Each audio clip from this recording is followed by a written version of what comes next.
बलूचिस्तान में 8 फरवरी को होने वाले जनरल इलेक्शन में कौमी असम्बली के 16 और 51 सूबाई असम्बली के जनरल नशिस्तों के हवाले से तमाम तैयारियां मुकम्मल हैं। कोयटा में प्रेस कॉन्फ्रेंस करते हुए सूबाई इलेक्शन कमिश्नर बलूचिस्तान फरीद आफरीदी ने कहा है कि पुरअमन और साफ और शफाफ इंतखाबात के लिए तमाम स्टेक होल्डर्स के साथ मिलकर कोऑर्डिनेशन में है। सूबे में कुल 5026 पोलिंग स्टेशन में 1651 हसास और 2249 हसास हैं और 51,349 पोलिंग अफसरान और दीगर अमले को मुकम्मल तरबियत दी गई है। सूबाई इलेक्शन कमिश्नर ने कहा है कि अमनो अमान के लिए 30,943 सिक्योरिटी एहलकारों को तैनात कर दिया गया है, जबकि कुछ अजला के हसास तरीन पोलिंग स्टेशन पर सिक्योरिटी वजूहात की बिना पर नॉर्मल इंटरनेट की बंदिश की वजह से सैटेलाइट इंटरनेट का इंतजाम भी किया जा रहा है। सूबाई इलेक्शन कमिश्नर फरीद आफरीदी ने कहा है कि बलूचिस्तान में 1651 पोलिंग स्टेशन को हसास करार दिया गया है। टोटल बलूचिस्तान में 5226 पोलिंग स्टेशन हैं। इंतखाबात में 51,000 प्रिसाइडिंग और स्टैंड प्रिसाइडिंग अफसरान की ट्रेनिंग कर दी गई है। 31,000 एहलकार सिक्योरिटी के लिए तैनात कर दिए गए हैं। हमारी कोशिश है कि मुल्क भर की तरह बलूचिस्तान में पुरअमन तरीके से लोग अपने घरों से निकलकर अपना वोट कास्ट करें। फरीद आफरीदी का मजीद कहना था कि सिक्योरिटी इदारे सूबे भर में अमन व अमान को बरकरार रखने के लिए इकदाम उठा रहे हैं। जहाँ जहाँ हमें शक है वहाँ हमने CCTV कैमरे लगाए हैं ताकि पोलिंग स्टेशन की निगरानी की जा सके। जहाँ जहाँ से हमें शिकायत मिलती है हम इन पर फौरी तौर पर अमल दरामद कराते हैं। हुकूमत बलूचिस्तान और हसास इदारे सूबे भर में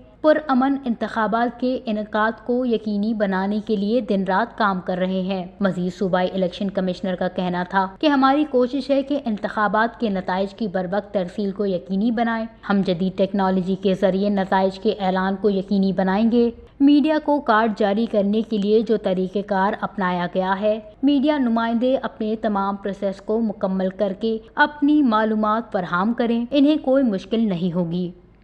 वश न्यूज़, कोयटा, बलूचिस्तान।